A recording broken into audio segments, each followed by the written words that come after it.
ketika dia melakukan kedustaan, baik perkataan atau perbuatan. Ya, dia melakukan kedustaan, perkataan atau perbuatan. Ternyata ketika ketahuan bahwa itu sebuah pelanggaran, dia cukup beralasan, ini cuma prank. Dia pandang bahwa ketika dia mengatakan ini prank, ini cuma guyonan, ini cuma, itu sudah selesai. Inilah kondisi saat ini, di era saat ini.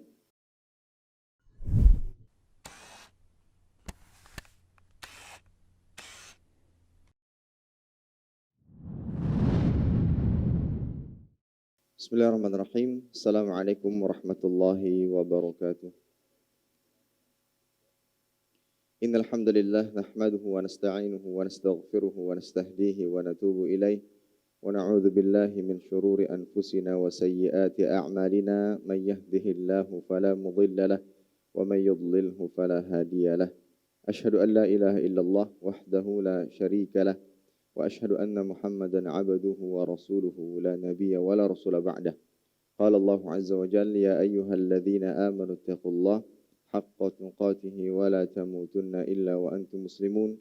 Ya ayyuhan nasu taqu rabbakum alladzi khalaqakum min nafsin wahidah wa khalaqa minha zawjaha wa batha minhuma rijalan katsiran wa nisaa'a wattaqullaha alladzi tasaaluna bihi wal arham innallaha kana 'alaikum raqiba.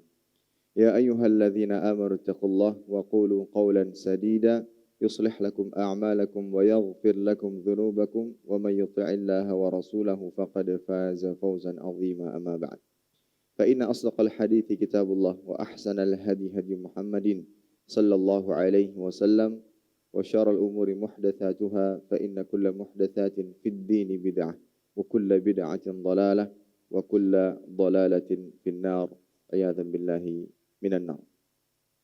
Para hadirin Bapak Ibu, saudara-saudari rahimani wa rahimakumullah ta'ala, alhamdulillah senantiasa selalu kita panjatkan rasa syukur kepada Allah ta'ala atas segala limpah nikmat dan karunia yang Allah berikan kepada kita sehingga kita senantiasa diberikan kemudahan menjalankan rutinitas ibadah kepada Allah Subhanahu wa ta'ala.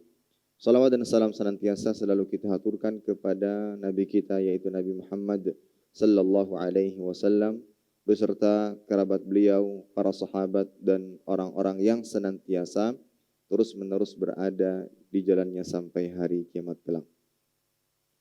Para hadirin sekalian, Bapak Ibu, saudara-saudari rahimani wa rahimakumullah, telah disampaikan berulang kali bahwa ibadah puasa yang kita kerjakan memberikan banyak pelajaran.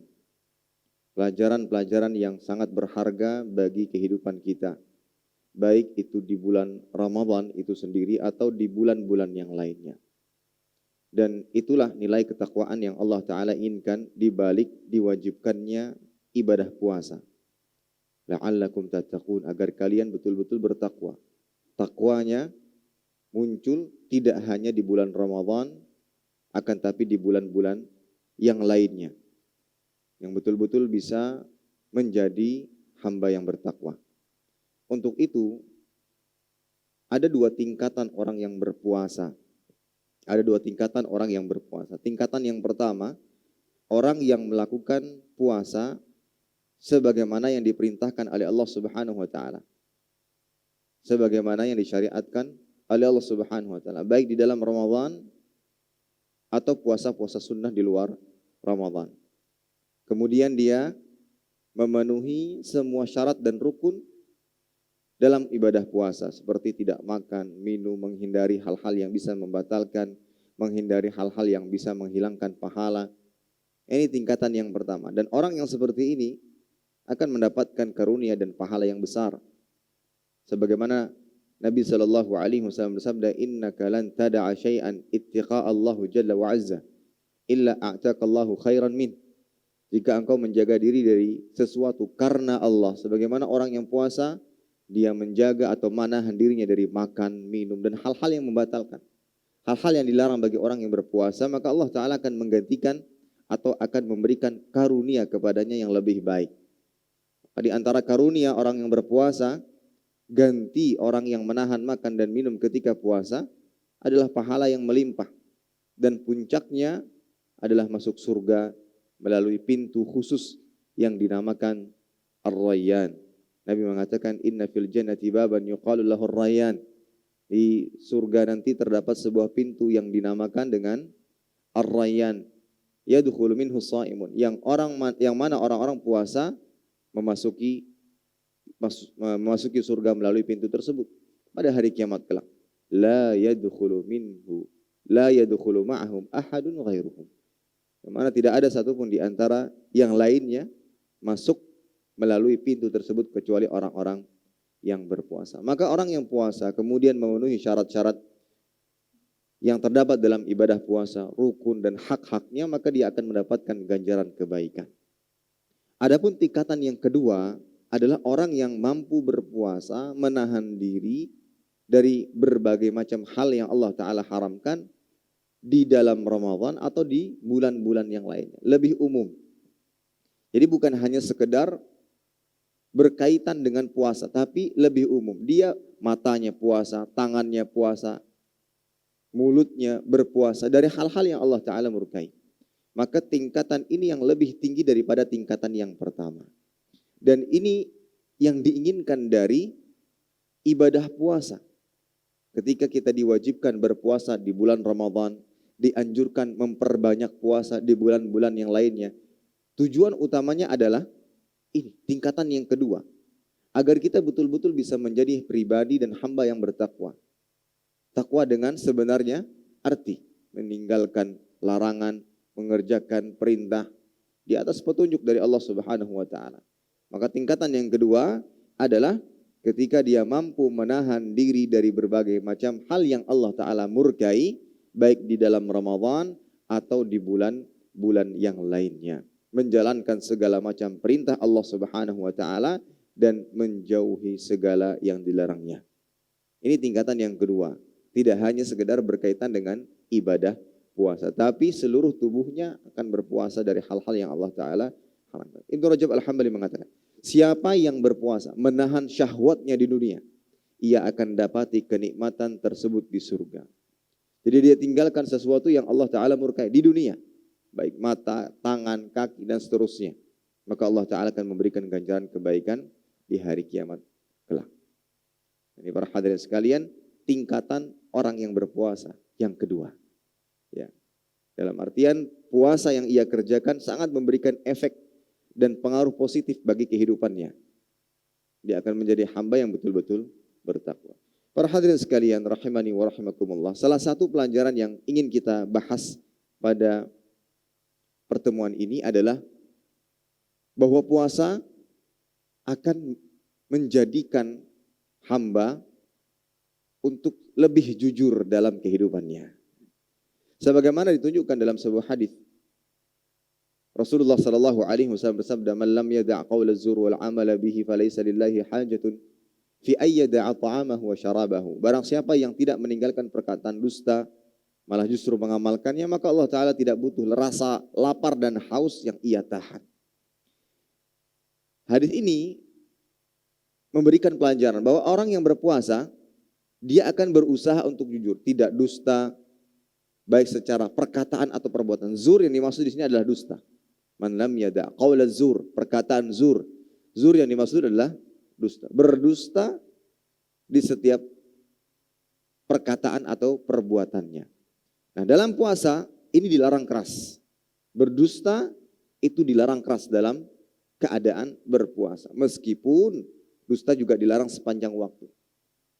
Tapi tentunya orang-orang atau setiap hamba ketika dia puasa, hadir dalam dirinya rasa takut dan rasa khawatir untuk berkata dusta.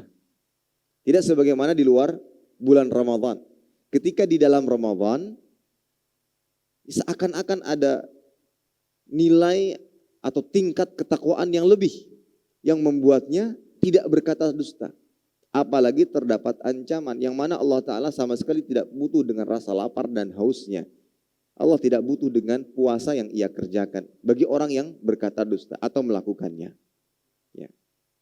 Maka seorang muslim yang menginginkan keselamatan, dia selayaknya menjaga lisannya, menjaga lidahnya dari perkataan-perkataan yang bisa membawa kepada kecelakaan, kebinasaan. yaitu diantaranya dengan berdusta. Dan puasa mendidik kita, melatih kita untuk senantiasa menahan diri dari hal-hal yang Allah Ta'ala murka. Di antaranya dalam pembahasan ini adalah berkata dusta. Ya.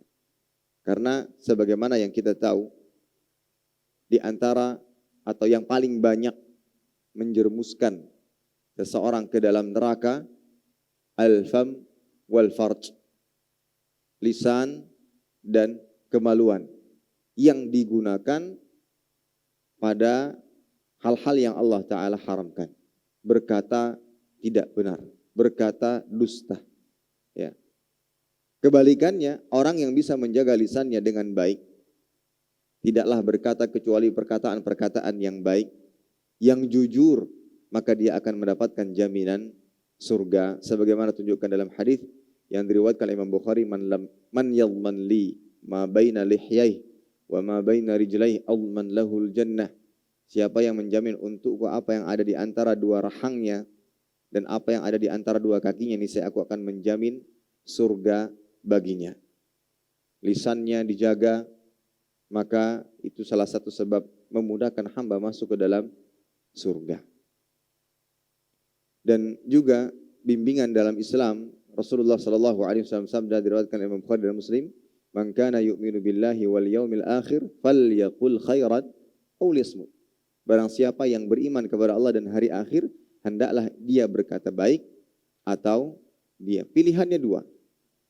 Dalam menggunakan fungsi lisan, mulut, pilihannya dua. Jika kita bisa berkata kata baik, maka silakan gunakan itu dengan baik. Namun jika tidak, maka lebih baik diam. Kenapa? Karena ada ancaman bagi orang-orang yang tidak menggunakan lisan dengan baik. Salah satu dosa besar dalam menggunakan lisan adalah berkata dusta. Dan Imam Az-Zahabi rahimahullah ta'ala menggolongkan dusta menjadi dosa besar. Menggolongkan dusta masuk dalam kelompok dosa-dosa besar. Berdasarkan dalil-dalil yang sahih. Yang beliau sebutkan dalam kitab beliau Al-Kabair, dosa besar yang ke-30. Dosa besar yang ke-30, yaitu sering berdusta. Nah, inilah yang menjadi sebab kenapa ada sebagian periwayatan hadis. Ada periwayatan hadis. Di situ ada salah seorang perawi yang memiliki akidah Khawarij. Tapi riwayatnya diterima. Mengapa demikian? Karena mereka memiliki keyakinan bahwa berdusta itu adalah dosa besar. Bahkan dosa besar sampai bisa mengeluarkan dari Islam. Ini kebablasan memang. Tapi yang kita garis bawahi di sini, mereka betul-betul menjaga kejujuran. Ya. Menjaga kejujuran. Dan betul-betul menghindari kedustaan. Sehingga mereka berkeyakinan bahwa orang yang berdusta telah melakukan dosa besar yang bisa mengeluarkan dari Islam. Itulah kenapa ada sebagian riwayat-riwayat meskipun perawinya di situ adalah Khawarij, tapi diterima dengan keyakinan seperti ini. Tapi yang jelas dosa besar itu dosa besar. Dusta itu dosa besar. Dusta itu adalah dosa besar yang mana pelakunya diancam dengan siksa yang sangat pedih. Ada beberapa hal yang menunjukkan hal di atas. Yang pertama, dalil. Nabi SAW menyebutkan dusta mengiringi dosa syirik dan durhaka kepada orang tua, yang menunjukkan dusta tergolong dosa-dosa besar yang paling besar. Dusta tergolong dosa-dosa besar yang paling besar. Disebutkan dalam sebuah hadis dari Abdurrahman bin Abi Bakrah an abihi. Qala Nabi sallallahu alaihi wasallam, "Ala unabbiukum bi akbaril kabair." Maukah aku kabarkan, aku tunjukkan kepada kalian dosa yang paling besar, kata Nabi sallallahu alaihi wasallam. Ya, maka para sahabat mengatakan, "Bala ya Rasulullah." Kemudian Nabi mengatakan, "Qalal isyraqu billah wa uququl walidain wa jalasa wa kana muta'kian faqala ala wa qawlu zur." Qala famazala yukarriru hatta qulna laitahu sakat. Nabi mengatakan dosa-dosa besar itu yang pertama adalah al-isyraq billah, menyekutukan Allah Subhanahu wa taala. Kemudian uququl walidain, yang artinya adalah durhaka kepada orang tua. Kemudian ketika beliau hendak menyebutkan yang ketiga, beliau merubah posisi beliau. Awalnya beliau bersandar. Ketika menyebutkan isyrak billah wa uququl walidain. Awalnya beliau bersandar. Namun ketika beliau ingin menyebutkan poin yang ketiga, beliau duduk. Ingin menekankan bahwa yang akan disebutkan yang ketiga ini adalah perkara yang sangat besar. Ya, dosa yang sangat besar yang kebanyakan orang terjerumus di dalamnya. Tidak memandang apakah dia seorang muslim ataukah tidak. Tidak memandang apakah dia banyak belajar ataukah tidak. Tapi banyak orang terjerumus dalam perbuatan dusta untuk menutupi keburukan-keburukannya. Nabi mengatakan, ala wa qauluz zur. Ala wa qauluz zur. Yang ketiga di sini adalah perhatikan dan perkataan palsu. Katakan ala wa qauluz, perhatikan. Qauluz zur, perkataan palsu. Kemudian diulang-ulang oleh Nabi SAW. Qauluz zur, qauluz zur. Sampai-sampai para sahabat mengatakan, laitahu sakat. Laitahu sakat. Yang artinya seandainya beliau berhenti. Diulang-ulang oleh Nabi SAW. Perkataan dusta, perkataan dusta. Ya. Kita mungkin pernah melihat tulisan di jalan-jalan atau di mana. Yang jujur belum lahir. Pernah lihat? Lihat tulisan di dinding-dinding atau di mana coretan-coretan orang jujur belum lahir. Ini fenomena seakan-akan itulah kondisi manusia saat ini. Kondisi masyarakat saat ini. Sulit sekali menemukan orang-orang yang jujur. Sulit sekali menemukan orang yang jujur. Apalagi sudah berkaitan dengan uang, kehormatan, ya, dunia. Semua itu didasari dengan kedustaan, dan kedustaan. Ya, sedikit sekali. Kenapa muncul perkataan itu? Karena mungkin orang sudah mengalami pengalaman-pengalaman yang pahit, mendapati orang-orang ini tidak jujur, itu tidak jujur. Ya. Tujuannya ya untuk menguntungkan dirinya sendiri. Itu Nabi menekankan dengan tegas. Hati-hati. Berhati-hatilah dengan dosa, berkata atau berbuat dusta. Ya. Dan di antara dalil lain menunjukkan bahaya dusta. Dan ini juga menunjukkan bahwa dusta termasuk dosa besar. Adalah bahwa orang yang berdusta terhalang dari hidayah. Berbuat dusta itu akan menghalangi hamba dari petunjuk.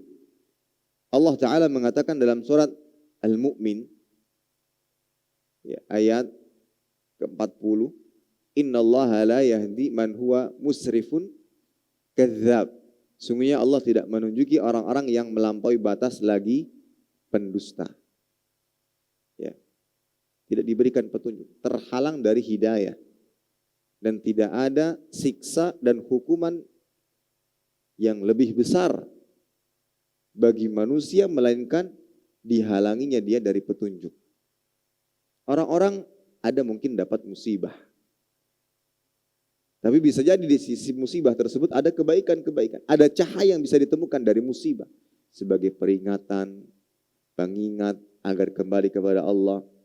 Sebagai bentuk ta'jil, penyegeraan hukuman.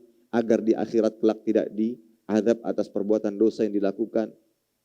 Ya. Sebagai bentuk kesempatan agar bisa meraih pahala sabar yang tanpa batas. Tapi berbeda dengan orang yang hidupnya nyaman terus. Tapi di atas kesesatan. Jauh dari petunjuk. Nah ini hukuman yang begitu besar. Berat. Dihalangi dari petunjuk. Kenapa? Karena ada siksaan yang amat besar yang Allah Ta'ala sediakan bagi orang-orang yang di atas penyimpangan. Allah tidak akan memberikan petunjuk kepada orang yang melampaui batas dan pendusta. Dan kemudian di antara bahaya dari berbuat dusta adalah orang yang berbuat dusta pasti celaka. Orang yang berbuat dusta pasti celaka. Ya.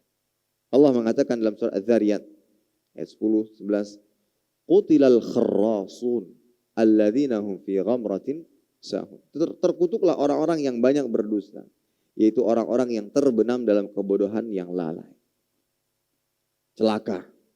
Celaka bagi orang-orang yang berdusta. Ya, celaka bagi orang-orang yang berdusta.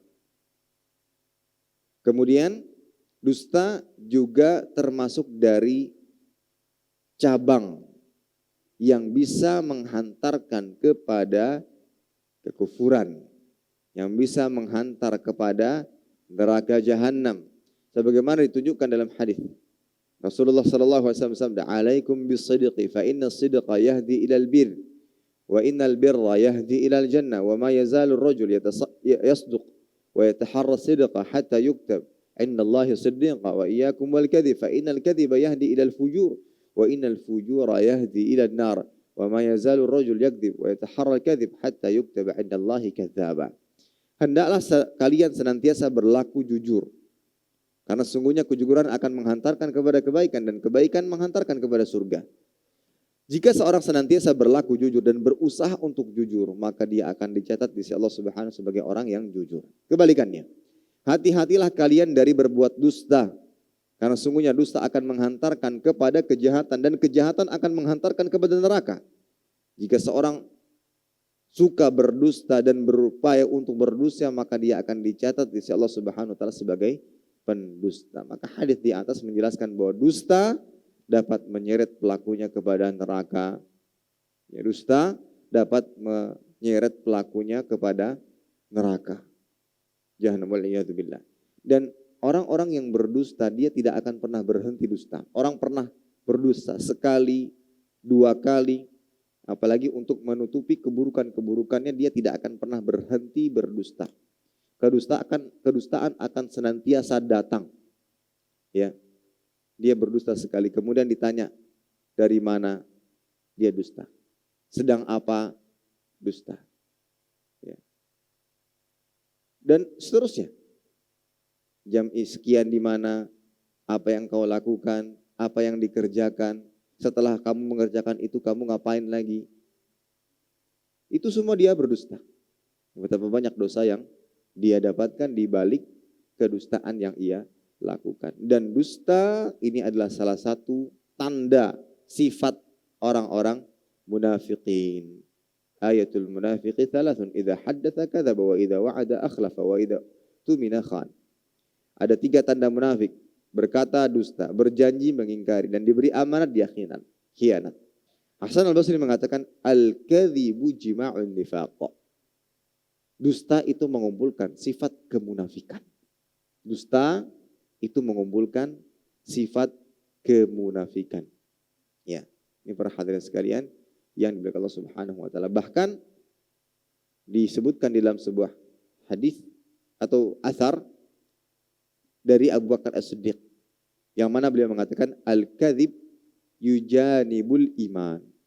Dusta itu bisa menjauhkan dari keimanan, menjauhkan dari kesempurnaan iman. Bulan April. Sekarang bulan April ya.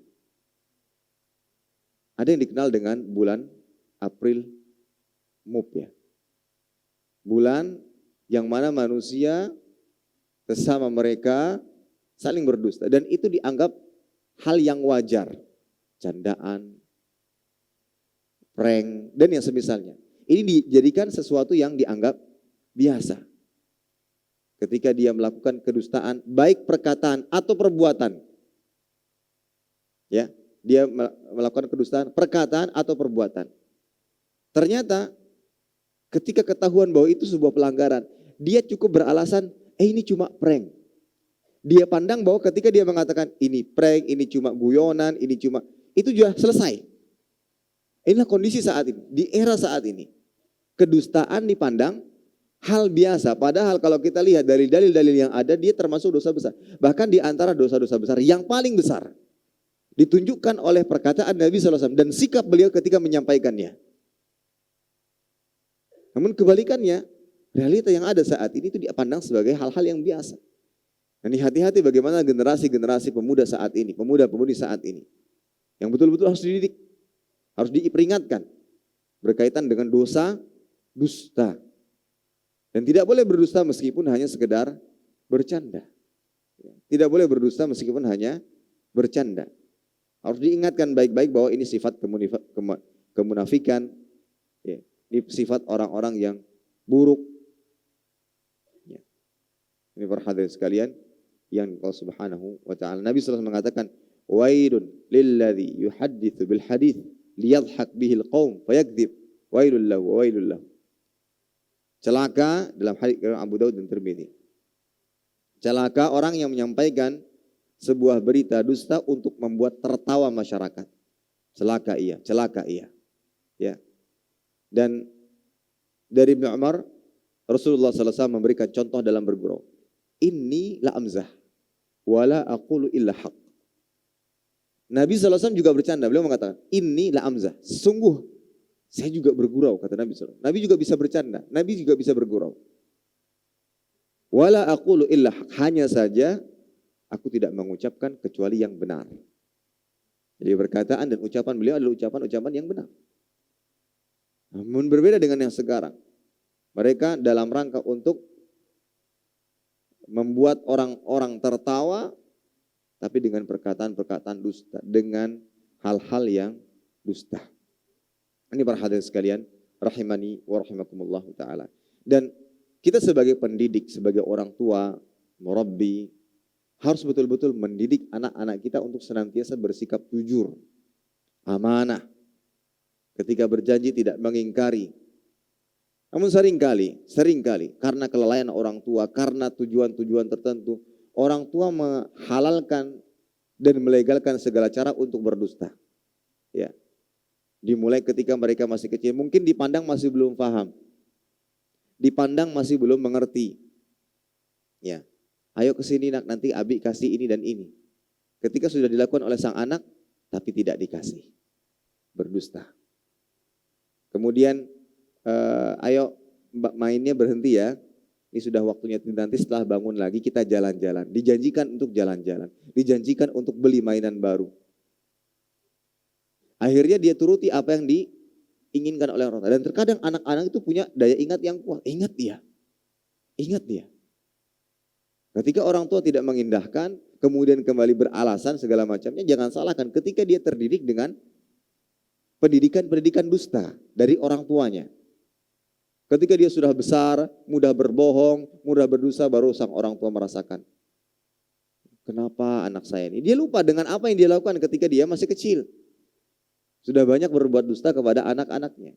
Kalau seandainya ingin menghentikan anak dari bermain, yang mungkin sudah terlalu lama, ya katakan baik-baik, buat peraturan, berikan penjelasan, ayat tidur, mainnya nanti lagi, dan semisalnya. Jadi tidak perlu harus berbohong. Ada sebagian yang ingin simpel, ingin cepat, diberikan janji-janji manis kepada anak-anak yang kemudian dia menuruti, setelah itu tidak ditepati.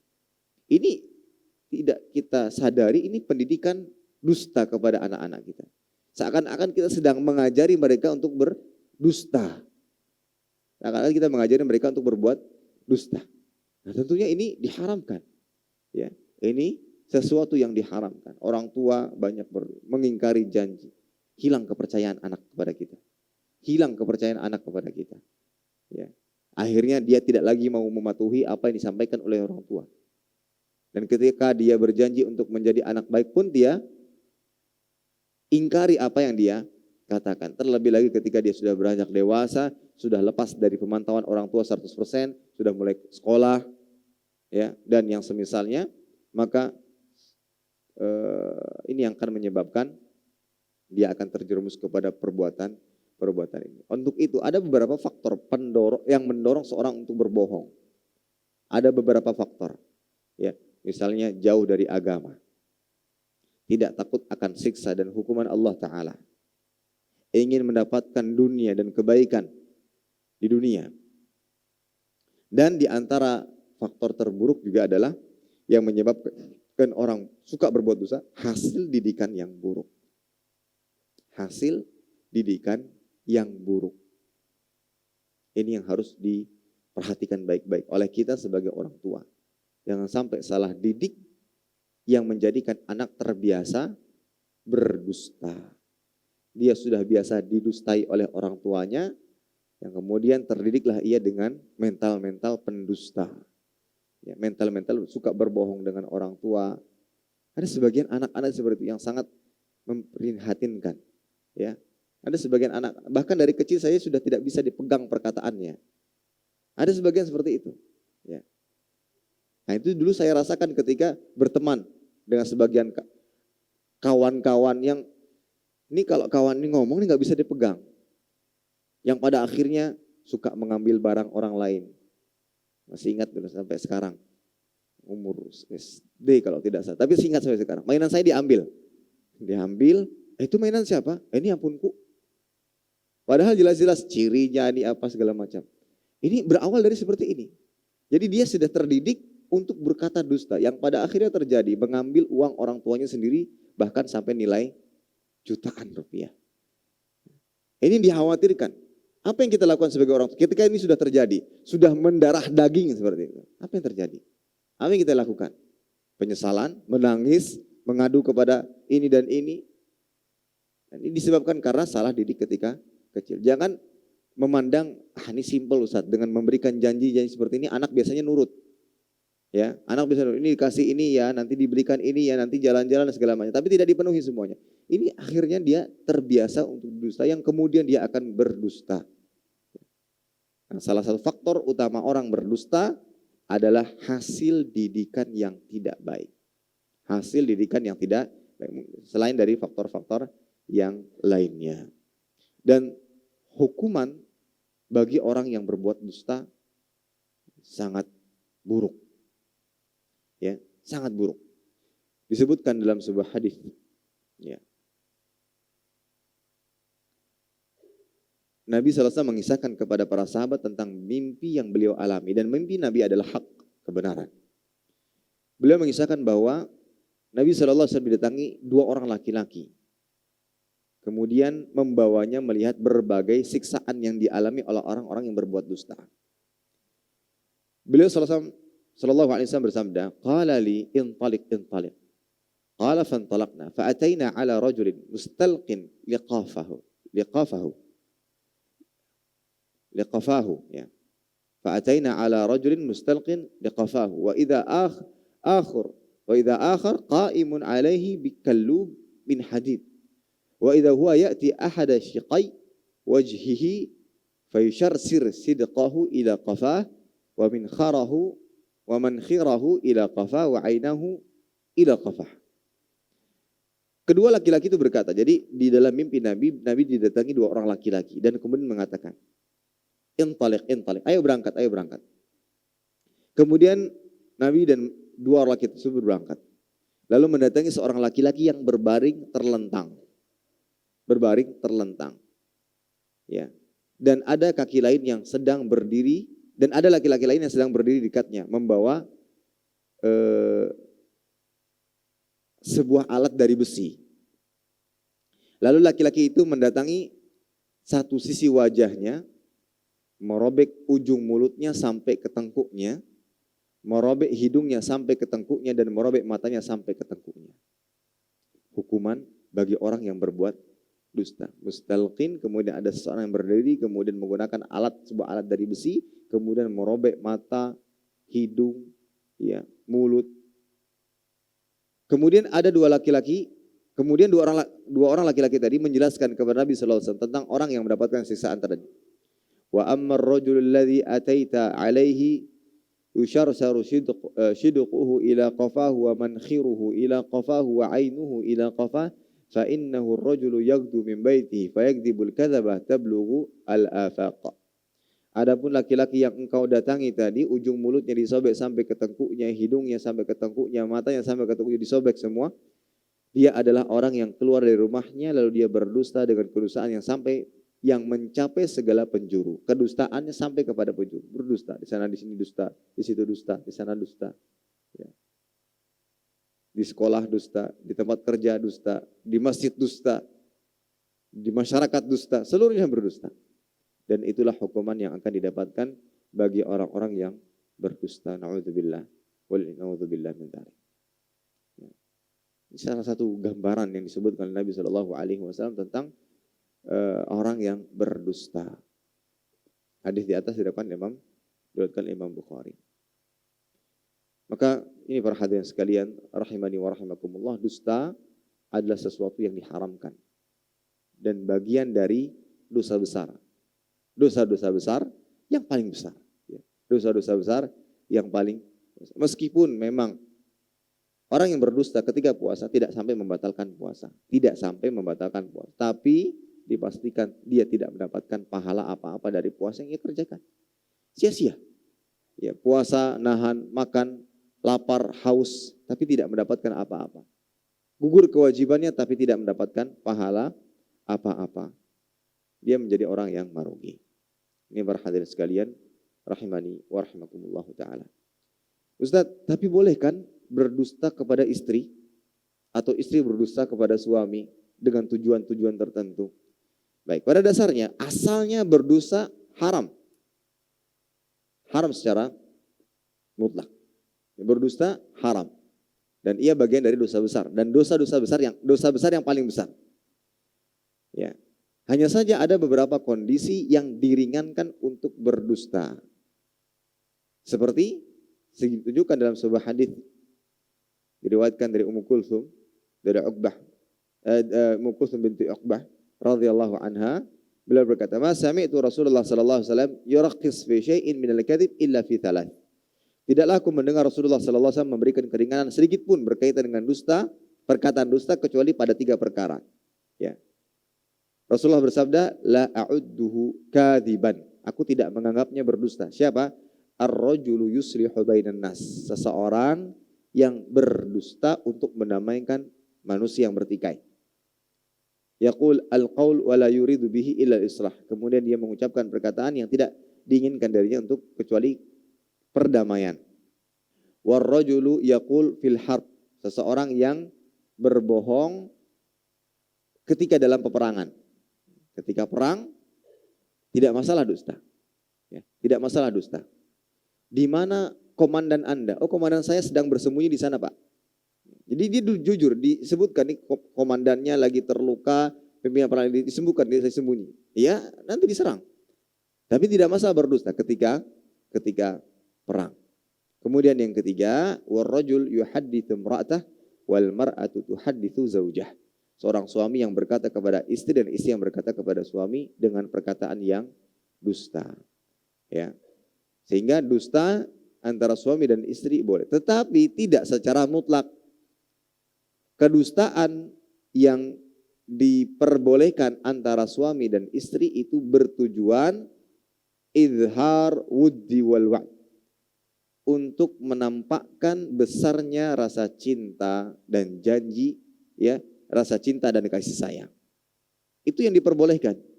Kedustaan yang diperbolehkan itu tidak secara mutlak. Sebagaimana diterangkan oleh Imam An-Nawawi rahimahullah taala, wa amma kadhibuhu li zaujatihi wa kadhibuha lahu fal muradu bihi fi izharil wudd wal wa'd bima la yalzam wa dzalik. Wa ammal mukhada'a fi man'i ma alaihi aw 'alaiha aw akhdhi ma laysa lahu aw laha fahuwa haramun bi ijma'il muslimin wallahu a'lam.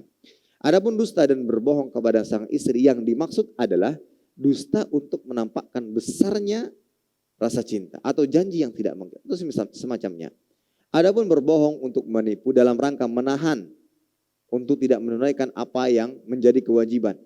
Suami tidak memberi nafkah dengan dusta, tidak dapat uang, tidak punya uang.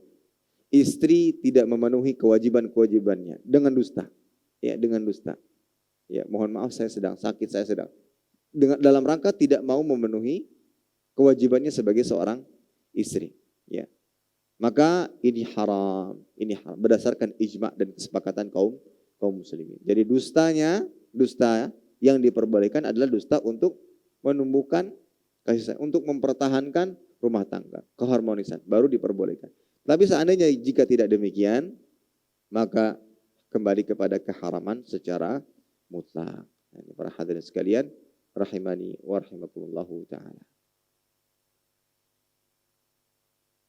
Wallahu a'lam bishawab. Jadi itulah pelajaran yang bisa kita ambil dari puasa, yang mana puasa mendidik kita untuk selalu berkata jujur, tidak berkata dusta, dan tentunya berkata jujur adalah salah satu bentuk ibadah yang diperintahkan. Wa kunu ma'as shadiqin. Ya ayyuhalladzina amanu taqullaha wa kunu ma'as shadiqin. Wahai orang-orang yang beriman, bertakwalah kalian kepada Allah Subhanahu wa taala dan hendaklah kalian bersama orang-orang yang jujur perkataannya dan perbuatannya. Dan ini juga menunjukkan bahwa berkata dusta termasuk dosa-dosa besar yang paling besar yang wajib dihindari oleh setiap manusia. Wallahu a'lam bishawab. Demikian, mudah-mudahan bermanfaat. Kurang dan lebihnya mohon maaf. Kita tutup dengan doa kafaratul majlis. Subhanakallahumma bihamdika asyhadu an la ilaha illa anta astaghfiruka wa atubu ilaik. Wassalamualaikum warahmatullahi wabarakatuh. Terima kasih. Jazakumullah khairan wa barakallahu fikum. Video ini dibuat atas partisipasi dari donasi Anda. Semoga menjadi amal jariah bagi Anda semuanya.